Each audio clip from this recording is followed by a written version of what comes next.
આપણા પ્રભુ ઈસુને આપણે આગળ પ્રગટ કર્યા છે. પિતા અને પુત્ર અને પવિત્ર આત્માના નામે આ પાવન વિધિના મંગલાચરણ કરીએ. આમીન. આપણા પ્રભુ ઈસુ ખ્રિસ્તની કૃપા, પરમ પિતાનો પ્રેમ અને પવિત્ર આત્માનો સાથ તમને સૌને મળતા રહો.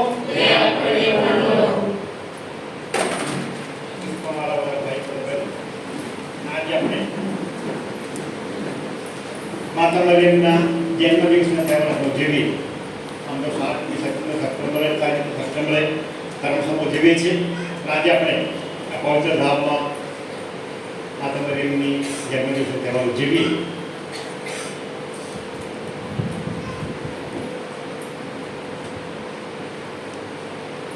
મા મરિયમ પ્રભુ ઈસુના માં છે અને આપણી માં છે. અને આપણે જ્યારે પણ જીવનમાં કંઈ જરૂરિયાત પડે ત્યારે આપણે મા પાસે દોડીને જઈ અને આપણે માંગણીઓ રજૂ કરી અને રજૂ કરી ત્યારે 100% આપણામાં શ્રદ્ધા છે. મા મરિયમ તેમના પુત્ર પ્રભુ ઈસુ પાસેથી કૃપાઓ અને આશીષો માંગણીઓ પૂરી પાડશે જ. એ શ્રદ્ધાથી જ અમે બધા આજે આ દેવળમાં આ પવિત્ર સ્થાનમાં આવ્યા છીએ. જ્યારે આપણે ખાસ પવિત્ર મરિયમ દ્વારા આપણે એવી માંગણીઓ એમની આગળ રજૂ કરીને પ્રાર્થના કરીએ. અને આ પ્રત્યેકમાં યોગ્ય રીતે ભાગ લેવા માટે આપણે લાયક ના હોય તો, આપણાથી કંઈક ભૂલચૂક થઈ હોય તો આપણે પ્રભુ પાસે એકબીજા પાસેથી આપણા પાપને માફી માંગીએ અને કર પ્રસ્તાવ કરીએ.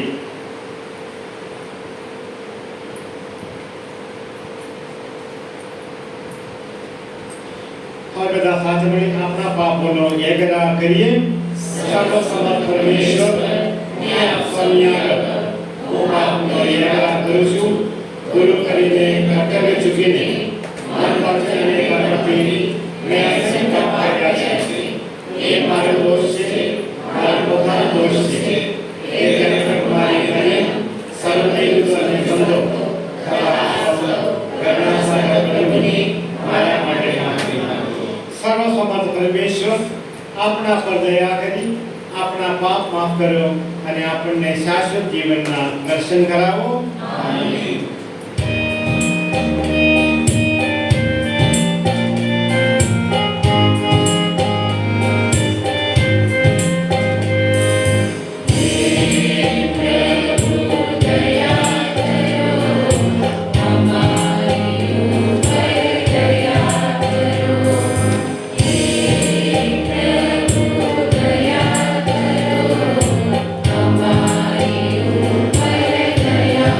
Hallelujah.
સ્તુતિ યજ્ઞ આભાર રીતે કરીમબેન રાકેશભાઈ એમનો પરિવાર અર્પણ કરાવે છે.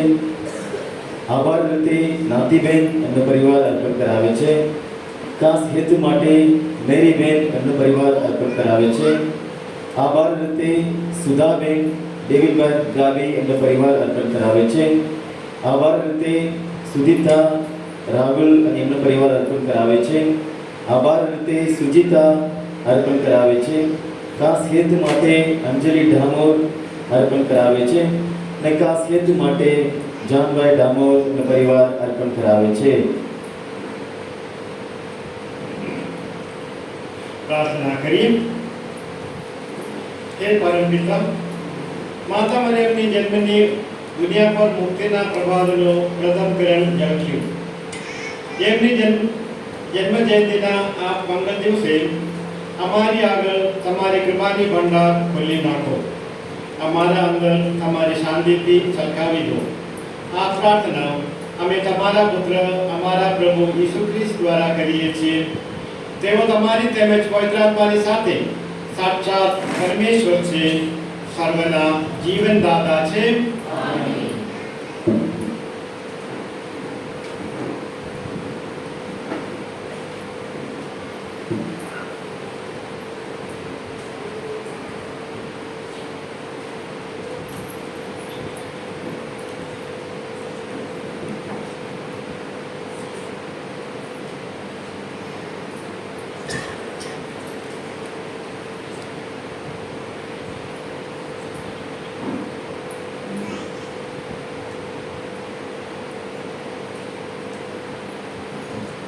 પહેલો શાસ્ત્રપાઠ પૈગંબર મીખાના ગ્રંથમાંથી પાઠ 5મો અધ્યાય કલમ 1 થી 4. ગર્ભવતીને પુત્ર અવતરશે. પ્રભુ કહે છે, ઓ બેથલેહેમ એફ્રાથા, યહૂદાનું તું એક નાનું ગામડું છે, પણ હું તારે ત્યાં ઇઝરાયલ ઉપર રાજ્ય કરનારને પેદા કરનાર છું, જેના વંશના મૂળ ખૂબ પ્રાચીન કાળમાં છે. એટલે પ્રભુ પોતાના લોકોનો ત્યાગ કરશે, પણ ગર્ભવતીને પુત્ર અવતરશે ત્યાં સુધી જ. ત્યાર પછી તો એ પુત્રના જનજાતિ ભાઈઓમાંથી બચવા પામેલાઓ દેશ વટેથી પાછા આવી બીજા ઇઝરાયલોની સાથે ભેગા થશે. ત્યારે તે પોતાના પરમેશ્વર પ્રભુની શક્તિથી ને તેના પ્રતાપી નામની સહાયથી ખડે પગે પોતાના લોકોનું પાલન કરશે અને તેઓ સલામતીમાં રહેશે, કારણ તે વખતે તો આખી દુનિયામાં તેનો પ્રભાવ પડતો હશે અને તે જ શાંતિ ફેલાવશે. આ પ્રભુની વાણી છે. Thank you.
ઈસુનો શુભ સંદેશ.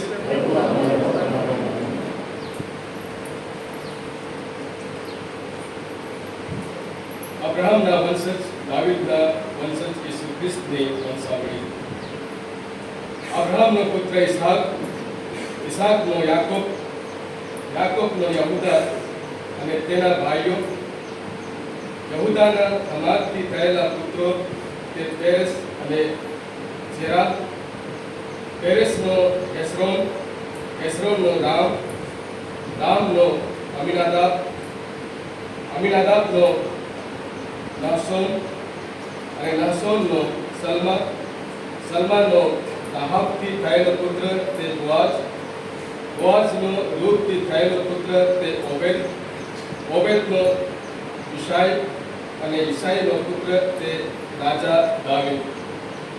દાવીદનો ઉરિયાની વિધવાથી થયેલો પુત્ર તે સલોમોન, સલોમોનનો રાહાબાબ, રાહાબાબનો અબિયા, અબિયાનો આસા, આસાનો યહોશાફાત, યહોશાફાતનો યહોરામ, યહોરામનો ઉજિયા, ઉજિયાનો યોથામ, યોથામનો આહાજ, આહાજનો હિજકિયા, હિજકિયાનો મનાસા, મનાસાનો આમોન, આમોનનો ઓસિયા અને ઓસિયાના પુત્રો યકોન્યા અને તેના ભાઈઓ. તે સમયે બાબેલમાં નિર્વાસન થયું હતું. બાબેલમાં નિર્વાસન થયા પછી યકોન્યાનો પુત્ર સલ્તિયેલ જન્મ્યો અને સલ્તિયેલનો ઝરુબાબેલ, ઝરુબાબેલનો અબિયુદ, અબિયુદનો ઇલિયાકીમ, ઇલિયાકીમનો આઝોર, આઝોરનો સાદોક, સાદોકનો આખીમ, આખીમનો અલિયુદ, અલિયુદનો એલાઝર, એલાઝરનો મથાન, મથાનનો યાકોબ અને યાકોબનો પુત્ર તે મરિયમનો પતિ યોસેફ. એ મરિયમે ખ્રિસ્ત નામે ઓળખાતા ઈસુને જન્મ આપ્યો. હવે ઈસુ ખ્રિસ્તનો જન્મ આ પ્રમાણે થયો હતો. તેમના માતા મરિયમના વિવાહ યોસેફ સાથે થયા હતા. તેમનો સહવાસ થાય તે પહેલાં જ માલુમ પડ્યું કે મરિયમને પવિત્ર આત્માના પ્રભાવથી ગર્ભ ગયો છે.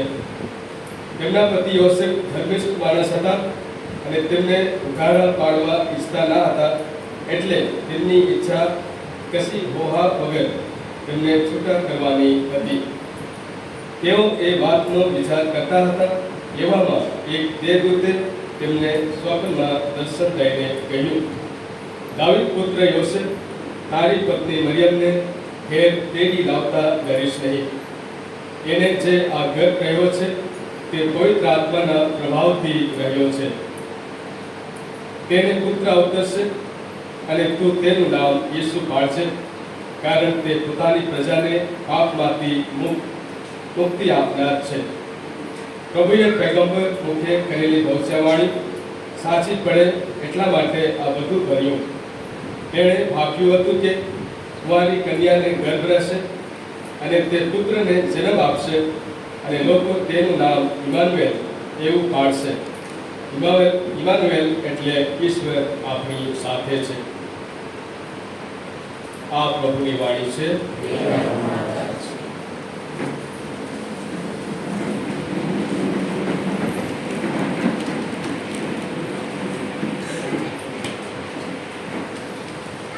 જે લોકો પાછળ વાંચે એ આગળ જગ્યા છે બાજુ ઉતરે એ પણ ઉતરે.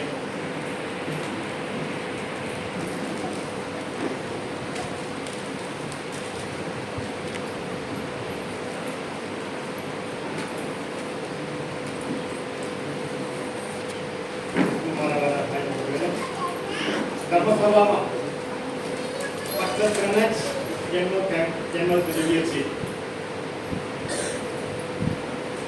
પ્રભુ ઈશ્વરનું, પવિત્ર માતા મરિયમનું અને સંસ્કાર વ્યવહારનું. આ ત્રણે જન્મથી જ પાપ રહિત હતા, પાપ દૂર હતા. બાકી જે લોકો સૌંદર્ય ચાહ્યો તે એમના માનવની કાર્યક્રમ આપણે તહેવાર તરીકે ઉજવીએ છીએ. અને પ્રભુ ઈસુના જન્મદિવસ પછી સૌથી વધારે ઉજવણી કોના દિવસ કરે છે? પવિત્ર મરિયમનો. અને સપ્ટેમ્બર 8 તારીખે આપણે પવિત્ર મરિયમની જન્મદિવસની ઉજવણી કરીએ. અને યાદ રાખવાનું, હંમેશા યાદ, કોઈ પણ જન્મદિવસ આપણે ઉજવીએ ત્યારે એ વ્યક્તિને આપણે યાદ કરીએ, એ વ્યક્તિ આપવા માટે પ્રાર્થના કરીએ. અને માતા મરિયમ દિવસ ઉજવતા આપણે માતા મરિયમ દ્વારા આપણે પ્રાર્થના કરીએ. માતા મરિયમ દ્વારા આપણને શું લે? પ્રભુ ઈસુને મળ્યા. આપણે સ્વાધીનમાં સાંભળ્યું, પ્રભુ ઈસુ ઇમાનુએલ એટલે ઈશ્વર આપણી સાથે છે. એ કેવી રીતે આપણે પ્રભુ ઈસુનો હાલ અનુભવ કરીએ? માત્ર મરિયમ દ્વારા પ્રભુ ઈસુને આ દુનિયામાં જન્મ આપ્યા. પ્રભુ ઈસુ આપણામાં એક જણ તરીકે ગયા, પાપ દૂર રહીને. અને આપણે બધાને કઈ રસ્તે ચાલવું, જેથી કરીને આપણે પ્રભુ પાસે પહોંચી શકીએ, એ રસ્તા બતાવીને પ્રભુ પાસે પહોંચ્યા છે. અને આપણે બધું આપણે પાપમય જીવનમાંથી મુક્તિ આપવા માટે જ પ્રભુ ઈસુ આ દુનિયામાં આવ્યા. અને એમનો જન્મ પવિત્ર મરિયમ દ્વારા થયા. એટલે આપણે પવિત્ર મરિયમની જન્મ ઉજવીએ છીએ. અને પવિત્ર મરિયમ આપણે બધાની માં છે. સાથે આપણી બધાની માં છે. અને આપણામાં શ્રદ્ધામાં છે, જ્યારે આપણે મરિયમ દ્વારા વિનંતી કરીએ, પ્રાર્થના કરીએ, ત્યારે 100% પવિત્ર મરિયમમાં આપણે માટે એમના પુત્ર પ્રભુ પાસેથી કૃપાઓ મેળવી આપે. થોડા સમય પહેલા એવી રીતે કે સર્વે કરવામાં આવી, કોઈ સંગપાતી લોકો વધારે પ્રાર્થના કરે, દ્વારા પ્રાર્થના કરે, કઈ ભક્તિ લોકો વધારે કરે, એમાં પવિત્ર મરિયમની ભક્તિ લોકો બતાવવામાં આવે. પવિત્ર મરિયમની નોવેના કરે, ગુલાબમાલા બોલે અને પવિત્ર સ્થાનોની મુલાકાત લઈને પ્રાર્થના કરે, જેથી કરીને એમનું પ્રાર્થનાનું ફળ સહેલાઈથી અનુભવી શકે. આ કડવત ગામમાં આપણે આવ્યા, આપણે બધું કામ પડતું મૂકીને મુશ્કેલીને મુસાફરી કરીને જે આવ્યા છે, કંઈક હેતુથી જ આપણે આવ્યા છે. એ હેતુ કે આપણે આવીને શ્રદ્ધાથી પ્રાર્થના કરીએ, ક્રિસ્તીમાં ભાગ લઈએ અને ગુલાબમાલા બોલીએ, આરાધના કરીએ, ત્યારે આપણે ખાતરી છે 100% પવિત્ર મરિયમ આપણા જે જરૂરિયાતો પૂરી પાડશે જ. ઘણા લોકોને પૂરી પાડેલું છે, એટલે એ લોકો આપણને કીધું એટલે જ આપણે ત્યાં આવ્યા છે. અને એ ભક્તિમાં સૌથી વધારે આપણે શું કરીએ છીએ? આપણે ગુલાબમાલા બોલીએ છીએ. એ ગુલાબમાલા બોલવાનું તો સહેલું છે, આપણે બોલીએ છીએ, પણ એની અર્થ સમજીને બોલતા હોય તો એનું ફળ વધારે મળે. પણ બધા જાણીએ છીએ ગુલાબમાલા આપણે બોલીએ છીએ રોજ, પણ એનો અર્થ સમજીને ગુલાબમાલામાં આપણે યાદ દરેક આપણે દસપદે બોલીએ છીએ. દર વખતે આપણે પ્રભુ ઈસુના જીવન આપણે મરિયમ સાથે યાદ કરીને વિનંતી કરી પ્રાર્થના કરીએ છીએ. એ પણ ક્યારથી? એમના જન્મથી મરણ સુધી આખું જીવન, જેમ આખું બાઇબલ આપણે યાદ કરીએ છીએ, જ્યારે આપણે આખું ગુલાબમાલા બોલી કરીએ. આનંદના મર્મ, લ્યુમિનસ મિસ્ટ્રી, અને પછી પ્રકાશના મર્મ, દુઃખના મર્મ અને ગ્લોરિયસ મિસ્ટ્રી. એમાં દરેક ચારે ચાર મર્મ બોલવાથી જ આપણે પ્રભુ ઈસુના જન્મથી મરણ સુધી આપણે યાદ કરીએ અને મરિયમ સાથે આપણે પ્રાર્થના કરીએ. એટલે આ પ્રભુનું આખું જીવન આપણે યાદ કરીને પ્રાર્થના કરીએ. એટલે જ એ પ્રાર્થના અગત્યની છે. અને દરેક દસકો બોલતા પહેલાં આપણે કઈ હેતુ માટે બોલીએ છીએ એ પણ આપણે ગાય તો વધારે સારું પડે. ઘણા લોકો આપણી પાસે માંગણી કરે, તમે મારા માટે પ્રાર્થના કરજો. તમે પ્રાર્થના કરીશ, તમે યાદ કરીશ. બાળકો સ્કૂલમાં જે પરીક્ષા થાય ત્યારે પ્રાર્થના કરે. ઘણા લોકો આપણી પાસે માંગણી કરે, આપણે હા પાડે, પણ આપણી જવાબદારી છે આપણે હા પાડી હોય તો એ વાત મહેનત પૂરી પાડવાની, પ્રાર્થના કરવાની.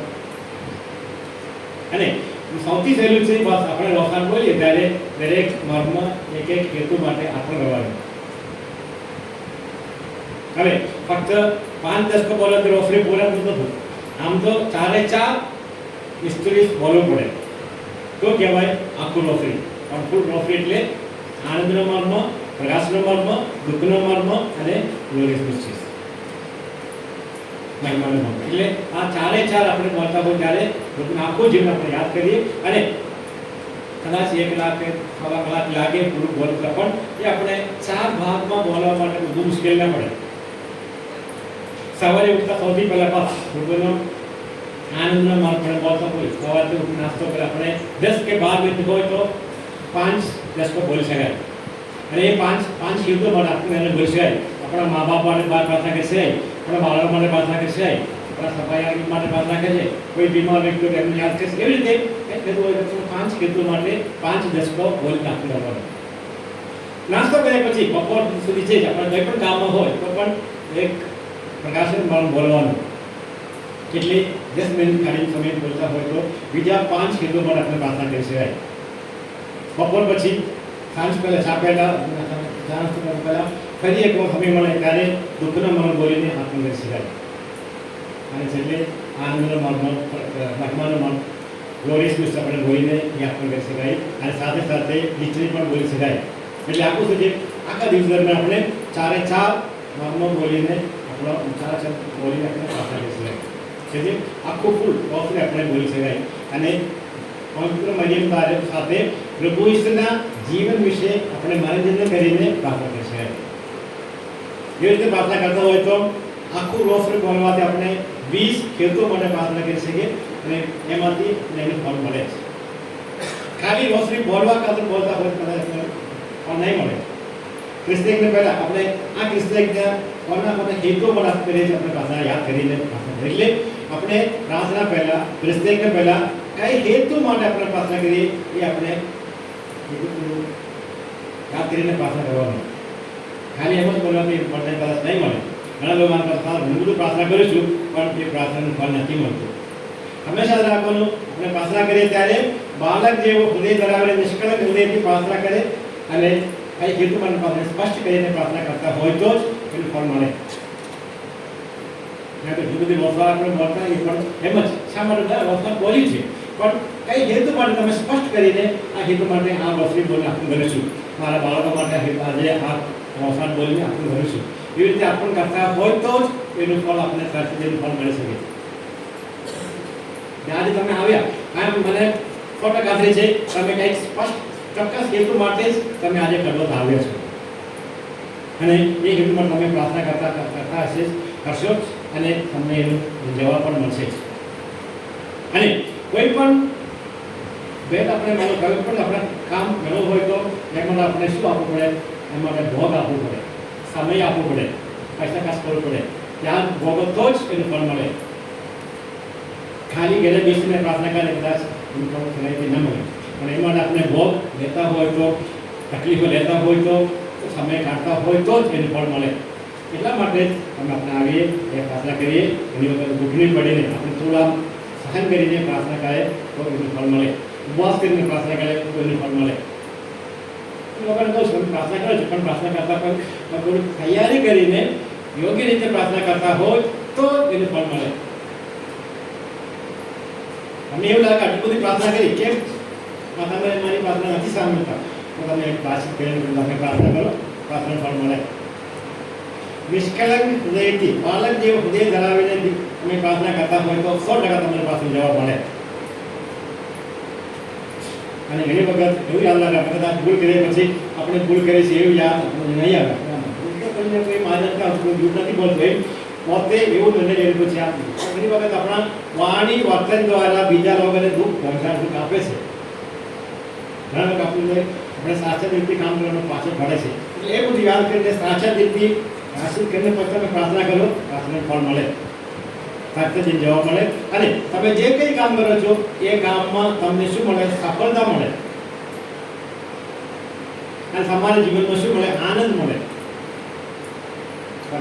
એટલે પવિત્ર મરિયમ દ્વારા ઘણા લોકો કેમ બધી તીર્થસ્થાનોમાં ઘણા લોકો જાય છે પ્રાર્થના કરે છે કારણ કે એમના જે કશું મળે છે પવિત્ર મરિયમ આપે છે. લોકો આપણે જે બધું લોકો માતાનું તીર્થસ્થાન છે ઘણા લોકો આવે પ્રાર્થના કરે અને એમને એનું ફળ મળે છે. અને મોટા વખતે પ્રાર્થના કરે આપણે ગુલાબમાલા બોલે છે. હવે આજે જે આપણે સાચી રીતે અમે ગુલાબમાલા બોલીએ, ભક્તિથી બોલીએ, દરરોજ બોલીએ જેથી કરીને આપણે એનું ફળ મળે. અને એ સાથે સાથે પવિત્ર મરિયમ દરેક પ્રકારના શૈતાનની શક્તિઓ પ્રત્યે આપણે શું આપણે સંરક્ષણ આપે. She protects us from all powers of evil spirits. Pray for that. આપણે ગુલાબમાં સાથે રાખીએ અને પ્રાર્થના કરીએ તો તમે અનુભવી શકો બસ મને એનું શું મળે? સંરક્ષણ મળ્યું છે, પ્રોટેક્શન મળ્યું છે. એટલે જ બીજી જગ્યામાં અમે જો બીજી જગ્યામાં પવિત્ર મરિયમનું સાચું તો છે, ખોટું છે, અને પવિત્ર મરિયમના લોકો પ્રાર્થના કરે છે, નોવેના કરે છે, ભક્તિ કરે છે, ફૂલામાળા બોલે છે. અઠવાડિયામાં એક દિવસ બુધવારનો દિવસ પવિત્ર મરિયમ માટે જ ખાસ રાખીને ખાસ આપણે પ્રાર્થના કરીએ છીએ. આટલા બધા તીર્થસ્થાનોમાં લોકો જાય છે, ઉમટી પડીને પ્રાર્થના કરે છે, એમને ફળ મળે છે. તો આજે આપણે અહીંયા આવ્યા છે ખલવતમાં, ખરા રીતે આપણે પણ પ્રાર્થના કરીએ. આપણા જે હેતુઓ છે, હેતુ આપણે માતા મરિયમ દ્વારા આપણે વિનંતી કરીએ, કારણ કે માં બાળકોનો મુશ્કેલીઓ સમજે છે, પણ માગવાની જવાબદારી આપણું. અને પવિત્ર મરિયમ શું કર્યું? એમના જીવનમાં હંમેશા ઈશ્વરની ઈચ્છા પૂરી થાય, પોતાની નહીં, બસ પ્રભુ તારી ઈચ્છા પૂરી થાય. એટલે આપણે પણ એવી રીતે એક મનોભાવ ધરાવતા હોય, બસ મારી ઈચ્છા પ્રભુની ઈચ્છા પૂરી થાય. ઘણી વખત આપણા જીવનમાં મુશ્કેલી આવે ત્યારે આપણે ફરિયાદ કરીએ, આપણે ખુદને પૂછે કેમ આટલી બધી પ્રાર્થના કરી, કેમ મારા જીવનમાં મુશ્કેલી આવે છે? યાદ રાખવાનું એ તો ભગવાનની ઈચ્છા છે, પ્રભુની ઈચ્છા છે. પ્રભુ આપણને કદાચ આપણી પાસે બીજું કશું માંગતા હશે.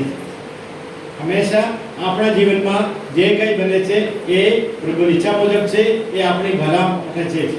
રોમન ધર્મસંઘ પર અધ્યાય 8:28. એટલે પ્રભુ જાણ્યા અજાણ્યા વગર કશું આપણા જીવનમાં બનતું નથી. એ સંસાર આપણે કરીએ ન કરીએ, કદાચ દુઃખના પ્રસંગ બને, પણ એ પછી આપણને લાગે બસ એ દુઃખના પ્રસંગ આપણને એમાંથી પસાર થવા માટે શક્તિ પણ આપે છે. બાઇબલ પણ વાંચીએ છીએ, ઉઠાવ દીકરાનો દૃષ્ટાંતમાં, જ્યારે એમને યાદ આવી, જ્યારે એમના પૈસા પાસે, ફેમિલી પાસે પૈસા ન હતું, બધા પુત્રો જતા રહ્યા, કોઈ ન હતું, એ ઘડી એમને યાદ આવી એમને જે ભૂલ કરી છે. એટલે એમને એમના પિતાજી પાસે પાછા આવવા માટે એમને એક તક મળી. હવે કદાચ એવું ના બન્યું હોય, કદાચ એ પાછો નહીં આવે. એટલે જ્યારે આપણા જીવનમાં પણ એવી રીતે દુઃખના પ્રસંગો, મુશ્કેલી આવે, એ મુશ્કેલીના ત્યાંથી જ આપણે કદાચ પ્રભુ એ દ્વારા આપણે શીખવાડતા હશે, પછી બતાવતા હશે. એટલે પણ ઘણી વખત આપણે એ માટે પ્રયાસ કરીએ, બસ હવે હું પ્રાર્થના નહીં કરું, દેવળમાં નહીં જવું, માતાની ભક્તિ ના કરું, એવું નહીં લે. ને પણ એ સંજોગોમાં વધુ શ્રદ્ધાથી પ્રાર્થના કરતા હોય તો જ એને ફળ મળે. હું લોકોને કહું છું, બસ તમે જે રોગના ધર્મસંઘ 8મા અધ્યાય 28 ગણી, આપણા જીવનમાં જે કંઈ બને છે એ પ્રભુની ઈચ્છા મુજબ બને છે, એ આપણા ભલા માટે છે. Nothing happens in our life without God's knowledge. ખ્યાલ રાખવાનું, ભગવાન જાણે છે, પણ ભગવાન અમુક વસ્તુ આપણા જીવનમાં થવા દે છે, એ દ્વારા આપણે કશું બતાવતા હશે, કશું શીખવાડતા હશે. એટલે શાંતિથી, શ્રદ્ધાથી આપણે પ્રાર્થના કરતા હોય તો જ આપણે ફળ મળે. માતા મરિયમ હંમેશા પ્રભુની ઈચ્છા પૂરી થવા માટે એમને મુશ્કેલીઓ એમને રહ્યા. એમના નજર સામે છે, એમના પુત્રને ક્રૂસ ચડાવવામાં આવ્યું, ત્યારે એમને કદી ફરિયાદ નથી કરી, ઈશ્વરની ઈચ્છા પૂરી થાય. એવી રીતે આપણે પણ આપણા જીવનમાં જે કંઈ બને છે, આપણે એવી રીતે બસ પ્રભુ તારી ઈચ્છા પૂરી થાય.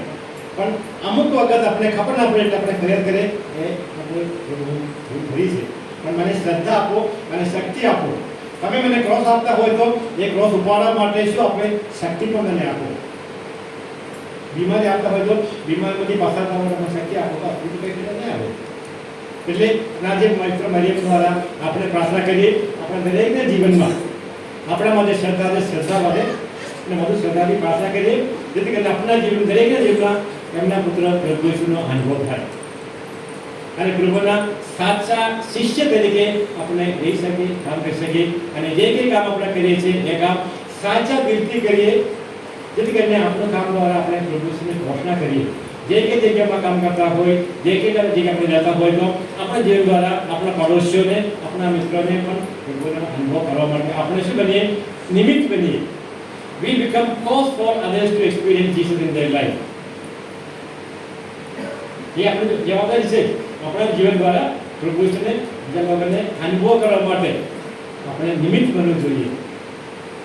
એ દરેકની જવાબદારી છે. પ્રાર્થના કરીએ અને પ્રાર્થના કરતા હોય તો 100% આપણી માં આપણા માટે પ્રાર્થના કરશે, ભલામણ કરશે. એટલે જ આપણે માતા મરિયમના વિનંતી કરીએ. આજે ખાસ કરીને ક્રિશ્ચિયનમાં આપણે દરેકના હેતુ માટે આપણે માતા મરિયમ પાસે અરજ કરીએ, રિક્વેસ્ટ આપણે માંગણી કરીએ. આપણે કે નહીં, આપણી માતાબેન હાથમાં છે, પણ આપણે સાચા દિલથી માંગતા હોય તો 100% પવિત્ર મરિયમ એમના પુત્ર ઈસુ પાસે મેળવી આપણે સાથે આપણે પ્રાર્થના કરીએ. પિતા અને પુત્ર અને પવિત્ર આત્માના નામે આમેન.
પિતા પરમેશ્વર સ્વીકારે એ માટે પ્રાર્થના કરો.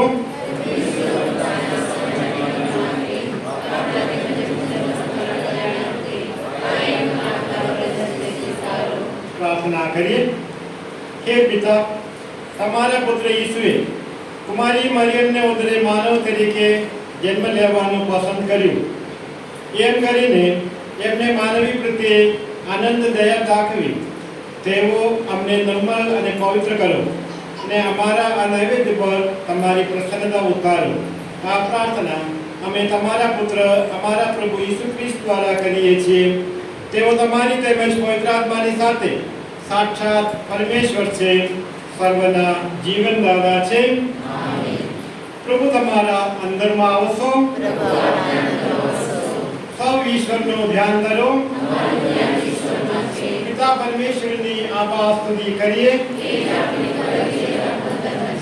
અમારો પરમ ધર્મ અને પરમ કર્તવ્ય, અમારી મુક્તિ અને અમારો આનંદ તમારી અખંડ આભાર સ્તુતિ કરવામાં સદંતર ફળે છે. હે પ્રભુ, પાવન પિતા, સર્વસમર્થ સનાતન પરમેશ્વર, કુમારી મરિયમના આ પુનિત પર્વે તમારા પ્રેમની અજબ લીલા નિહાળીને અમારા અંદર હર્ષકેલા બની જાય છે અને અમારા કંઠ એમના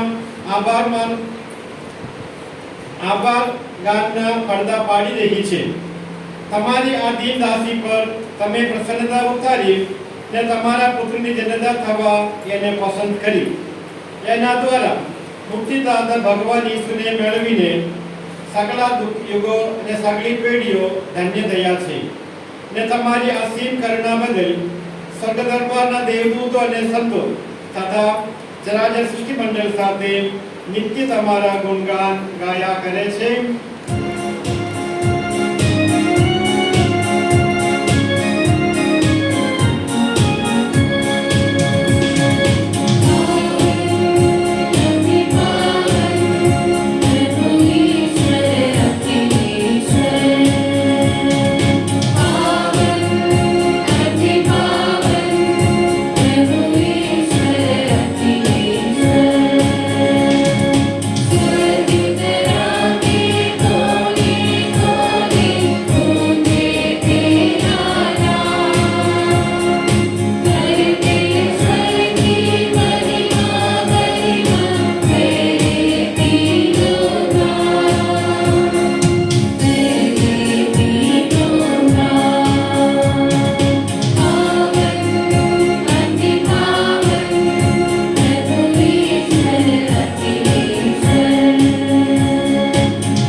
પવિત્રતા તમારું નામ છે પ્રભુ. પવિત્રતાના તમે આનંદ સ્ત્રોત છો. તમારા આત્માના સંચારથી આ નૈવેદ્યને પવિત્ર કરો, જેથી તે અમારે માટે અમારા પ્રભુ ઈસુ ખ્રિસ્તના સાક્ષાત દેહરક્ષ બની જાય. પૂરા દિવસથી અમારે ખાતર મોસમે બેઠવા ગયા તે વેળાએ તેમને રોટલી લીધી, તમારી આપાસથી ઉચ્ચારી અને રોટલીના ટુકડા કરી શિષ્યોને આપતા કહ્યું, લો, તમે બધા આમાંથી ખાઓ. આ મારું શરીર છે, એ તમારી ખાતર અર્પણ થનાર છે.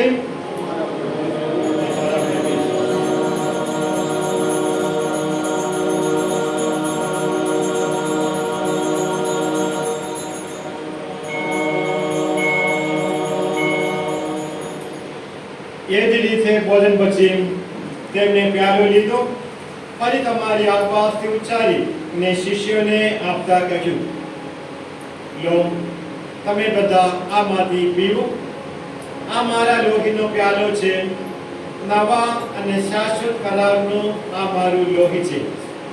એ તમારી અને સૌ માનવોની ખાતર પાપ મુક્તિને અર્થે રેડવાનું છે. મારા સ્મારક તરીકે આ કરતા રહેજો.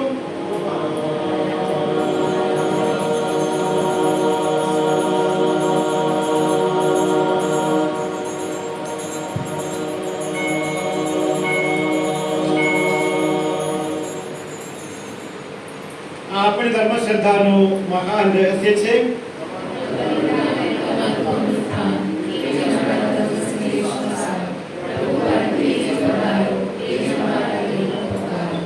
તમારા પુત્રના મરણ અને પુનરુત્થાનનું સ્મરણ કરીને તમને હે પિતા આ શાશ્વત જીવનદાય રોટલી અને સનાતન મુક્તિનો પ્યાલો અર્પણ કરીએ છીએ.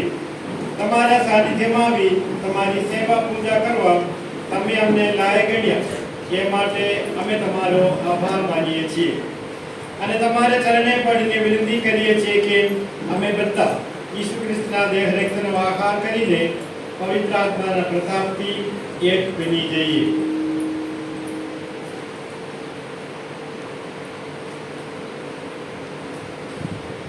हे प्रभु, दुनियाभરમાં ફેલાયેલી તમારી ધર્મસભાને યાદ કરો. એના વડા ધર્મગુરુ લિયો ચૌદમાને અમારા મહાધર્મધ્યક્ષ થોમસ લેખવાને સમગ્ર યાજ્ઞિક વર્ગને અને સૌ ભક્તજનોને પ્રેમનું પરમ વરદાન આપો.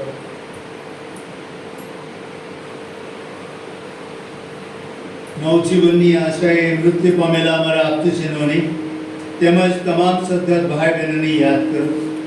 એમના પર તમારા દર્શનનો અનંત પ્રકાશ પાથરો.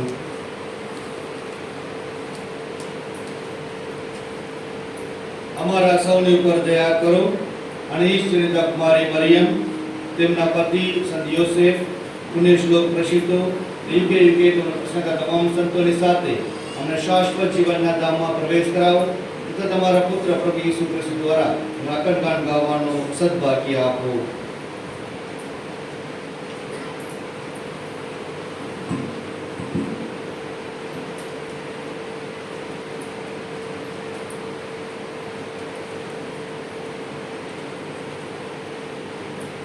ઈસુ ખ્રિસ્ત દ્વારા તેમની સાથે અને તેમને પ્રતાપે તમને હે પરમ પિતા પવિત્ર આત્મા સાથેની પુણ્ય એકતામાં સદા સર્વદા માન અને મહિમા મળતા રહે છે.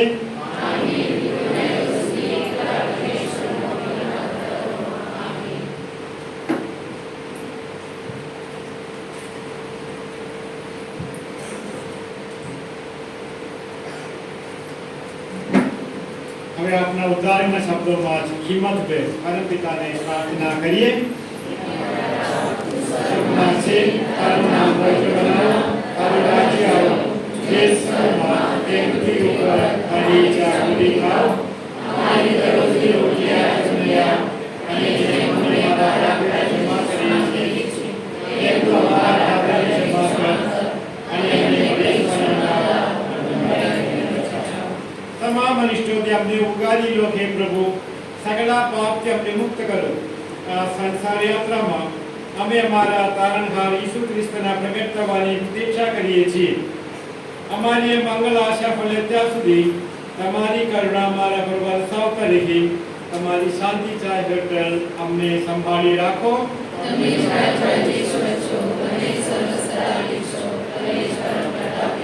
હે પ્રભુ ઈસુ ખ્રિસ્ત, તમારા શિષ્યને તમે કહ્યું હતું, હું તમારે સારું શાંતિ મૂકતો જાઉં છું, મારી પોતાની શાંતિ તમને આપતો જાઉં છું. અમારા અપરાધો તરફ નહીં પણ તમારી ધર્મસભાની શ્રદ્ધા તરફ નજર કરો. એને શાંતિ તથા એકતા બક્ષવાની કૃપા કરો.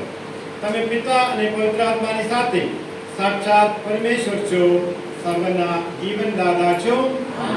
પ્રભુની શાંતિ તમારા અંદરમાં સર્વદા વસો. હવે પરસ્પર શાંતિ શુભેચ્છા પાઠવો. પ્રભુ ઈસુની શાંતિ.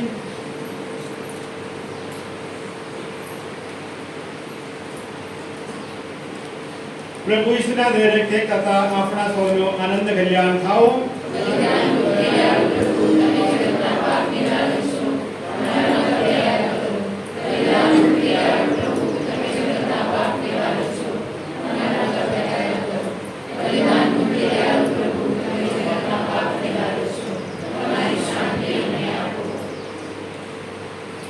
હે પ્રભુ ઈસુ ખ્રિસ્ત તમારા દેહને તેના પ્રસાદથી મારા તન મને રક્ષણ મળતું રહો.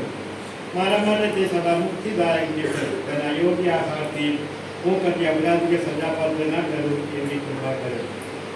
પ્રભુ ભોજનમાં આવવાનું જેમને આમંત્રણ મળ્યું છે તે સૌ સદભાગી છે. આ પરમ પવિત્ર બલિ, આ પાપ નિવારક, આ જગતના ઉદ્ધારક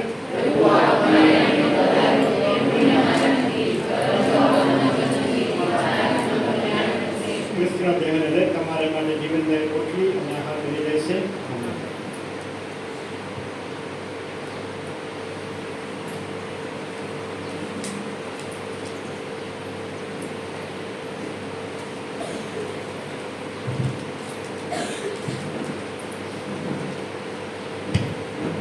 એક નમ્ર વિનંતી છે, આ પરમ પ્રસાદ વિધિમાં ભાગ લેવા ફક્ત કેથોલિક ભાઈ બહેનો આગળ આવશે. અન્ય ધર્મજનો પોતાની જગ્યામાં જ બેસીને ભજનમાં જોડાવવા નમ્ર વિનંતી છે.